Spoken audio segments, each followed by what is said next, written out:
Please rewind this cassette.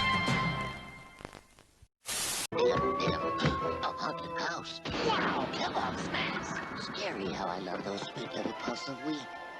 A mirror? I'll shine some light on this mystery. There they are. Hey, what the... Oh my. And I want snacks to be part of my complete breakfast. But kids, you could help Bigum. Just connect the dots on the back of the box to see how he gets an A. And for helping, a free Bigum flashlight with mail-in certificate. Guys, I know. It's easy to mock Adam Sandler. I mean, the dude's been a hack for almost 20 years now, and really, as a comedic actor, he hasn't made anything substantial since at least the early to mid-2000s. Now, I like The Sandman. I'm a Billy Madison, Happy Gilmore, Wedding Singer guy all the way. I like his work on SNL, and he seems like a super nice guy. But having said that, I understand the criticisms. It's easy to hate the dude, and all these Netflix films he's been releasing over the last several years just feels like the worst kind of cheap entertainment for dummies. It's my old bicycle that I had from when I was 10. I believe that Adam Sandler accidentally stumbled onto a gem several years ago, which has now turned into a successful franchise, which is already less interesting than it was in its original form.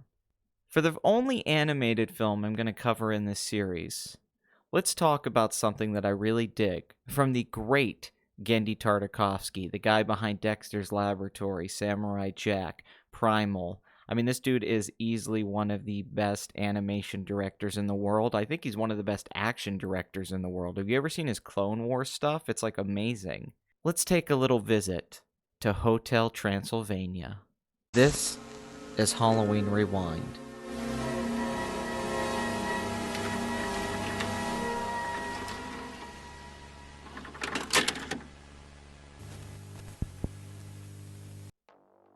Hotel Transylvania's origins begin with a man named Todd Durham.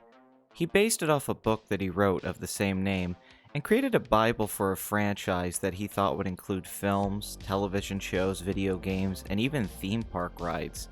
He took the project to Columbia Pictures and it ended up at Sony's animation studio. The final film was written by the great Robert Smigel. That's the guy behind the Saturday TV Funhouse sketches on Saturday Night Live. And Peter Bainham, who I don't really know. Coming in to direct the film was Tartakovsky, who had never directed a feature before. He was only really known for his work on Cartoon Network. I gotta be honest, I had no interest in seeing this movie, despite loving its premise and the classic movie monsters all being together. It received mixed to negative reviews, but went on to become a huge hit at the box office, but I figured the critics were right and this was probably a terrible animated film in the vein of a Despicable Me. For me, this movie came into my life a few months after release on DVD when I watched it at a friend's house with a group of buddies of mine in college. And to my utter surprise, this was a new Halloween classic that I let my bias towards Adam Sandler keep it away from me for so long. I was genuinely surprised, and that doesn't happen very often. Hotel Transylvania has a pretty straightforward and simple plot. We follow Count Dracula and his daughter Mavis, who's celebrating her 118th birthday. Every year her father invites all of her monster friends out to celebrate. There's no humans allowed at the castle, and Dracula has manipulated his daughter to fear life outside of the hotel. That's until a young traveler named Johnny shows up, voiced by Andy Samberg. Now it's up to Dracula to protect Johnny from the monsters of the castle and keep him and Mavis apart from each other because they seem to have a bond with each other that could take her away from Dracula. First of all, Mavis is one of the cutest and best designed animated characters of the last 20 years. I mean this. I thought it might be creepy to say this, but then I realized she's 118 years old, so I don't know, I guess it's not wrong, even though that means she's 18 in vampire years. But Mavis is adorable, and I don't know, my heart just kind of jumps up every time I see her. She's really kind of the standout thing in this movie, and I think has lasted the longest really as an endearing quality of it, is just the character and design and charm of Mavis is something that's really pleasant. And also it's nice as a father-daughter story, and she really helps with that and actually brings out a lot of the qualities of Adam Sandler's performance, and that you genuinely feel the love between the two of them. The animation direction by Gendy Tartakovsky is absolutely stunning, and ends up being the real highlight of the whole movie and what makes it so special. Influenced by the works of Tex Avery, this is very much a cartoon, where I feel like a lot of modern-day animated films are trying to be something else. They're trying to be more plot-driven, or a little bit more cinematic and live action in a sense.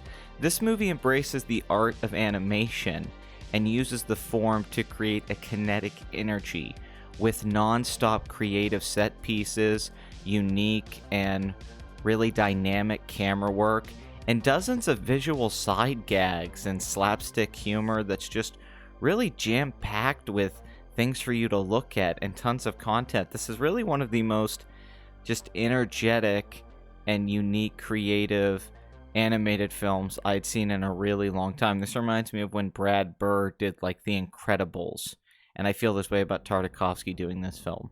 Sandler's performance as Dracula is easily one of the best things he's ever done. This comes back to the charm that he had in movies like The Wedding Singer, and it's really on full display here. He doesn't feel like he's phoning this one in as much as he does with a lot of his modern stuff. And surprisingly, his group of comedic pals like David Spade and Kevin James actually give pretty good performances as the various monsters. This doesn't just feel like an easy payday movie for everyone. I think they're having a lot of fun. There's also an emotional core to this movie. Dracula's bias towards humans is actually explored and handled with a solid message for children. And the way his character develops with Johnny is done in a very organic and easygoing nature that not only does Johnny bring Mavis out of her shell and the world that she's been living in, he also helps Dracula to get out of that. And that's just a really fun dynamic. It's fun to see Dracula try to keep Johnny from being exposed to the monsters, while also opening up a little bit more and realizing that he's sort of trapped himself in this place as well. So it's all done really well, and it shocked me by the time I got to the third act that I really cared about what was happening, and kind of the place that Dracula comes to in the final plane sequence is really well done. Having said all that, there are things about the movie that I don't like. The pop songs and dance numbers feel straight out of DreamWorks. I wish they weren't in the movie. It's the most cynical thing about it. It's totally like Minions or something like that. I also don't really like the character of Johnny, who I think is very annoying, and I think it could have been better written and more cleverly done. Let's say if he was like a goth character who actually liked being in the castle with all the monsters.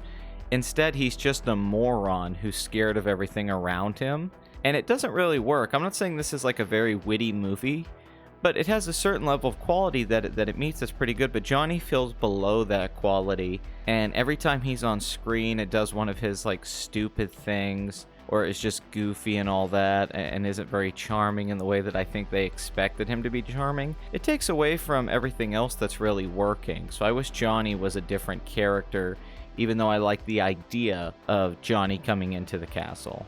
There's also this thing called Zing, where a vampire looks into someone else's eyes and then they connect as soulmates for eternity. It reminds me of that bonding thing from Twilight with the baby. This really comes out of nowhere and feels like a plot device. It's pretty contrived, and they use it throughout the series as like, oh no, they zinged, so now they have to be in love and we can't do anything about it. I really don't like that either. Beyond that, though, the vampire powers that Dracula uses throughout the movie are actually handled pretty well and are very creative. I love the castle. I love the way they do bat transformations. I like that the Wolfman has hundreds of puppies. That's a really funny joke. The way Dracula sets up this fake town with ghouls to trick Mavis into staying home is a really creative and fun idea in the movie. The pacing and the one-liners of this thing are just solid and keep you entertained over its 90-minute running time. This is really kind of a non-stop movie. My theory on what happened here is that Adam Sandler signed on to this movie because all he had to do was come in and use his voice, and it probably wasn't very long or hard work, and I'm sure he got paid a lot of money. So I'm guessing he had little to no creative control on the script and the direction of this movie, because he usually has his hand in everything on his films. I think because none of them knew anything about animation, they just let Tartakovsky do whatever he wanted. So the result is getting to see a work of a master at the top of his game, really getting to show his powers, when it's pretty shocking to think about that Tartakovsky never got to do a film before this. He had been in the game a long time and he had worked on successful television shows. Sort of surprises me that like Disney or somebody never tried to pick this guy up for a feature before. So I think this is just sort of serendipity that Sandler and them were able to fall in line with this guy, and this movie ends up being a happy accident that turned into a huge franchise. You know, they made 2 films after this. They're working on a 4th film to come out in 2021. There's a television series, and there's merchandise that pops up every Halloween. I mean, I'm sure this has made over $1 billion for Sony over the last several years. It's Adam Sandler's biggest franchise. I don't really like the sequels. I watched both of them, and I thought they were the bad movies that I thought this film was going to be, and I think Sandler has a lot more creative control over this franchise now once it became so successful, but that doesn't ruin the charm of the original. Well, I really wanted to cover this movie and put it in the series, and not only for my love of animation, and that I wanted to have one kids movie in this, so not all of the films were horror films or something for adults, is to talk a little bit about the cynicism that we have towards art sometimes, especially in the modern day. Like a lot of people, I had grown to dislike Adam Sandler over the years. So I figured the critics were absolutely right on this movie, and I ignored it and didn't go see it in theaters. It took me a while to convince myself, and then a lot of my friends over the years to even watch this movie. They're like, I don't want to watch that piece of shit. Now that I can look back on it, I actually think the critics were very biased going in to see this movie and gave it negative reviews because of Adam Sandler. And I think they judged it unfairly in 2012. This is a better movie than its reviews let you think. Now, I'm not saying it's a masterpiece and it deserved like 95% on Rotten Tomatoes, but I don't really blame anyone for feeling this way at the time. But it needs to be said, we could all be a little bit more open-minded towards films like this. There's nothing wrong with a pop art crowd pleaser made for audiences of all ages. I like that this is a movie I can watch with my nephews, in the same way that I like taking them out to go trick-or-treating on Halloween and get to see their eyes light up when they get candy. This movie sort of brings that feeling out in you. And really, isn't Halloween in its heart for the kids? And isn't it what you're trying to capture every Halloween? Not the going to a party where girls are dressed up in slutty costumes and you all get drunk and you're not really celebrating Halloween, you're kind of just having a party. Isn't really at the core of it, you're trying to sort of get back to childhood.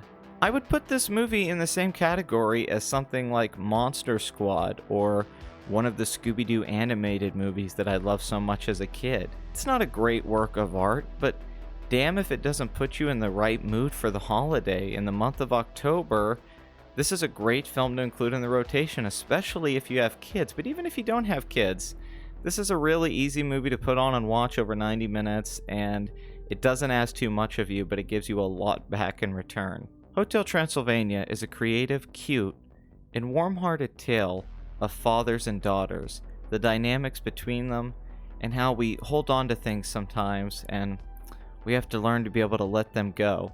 And in the process, we can free ourselves up to new opportunities in our life.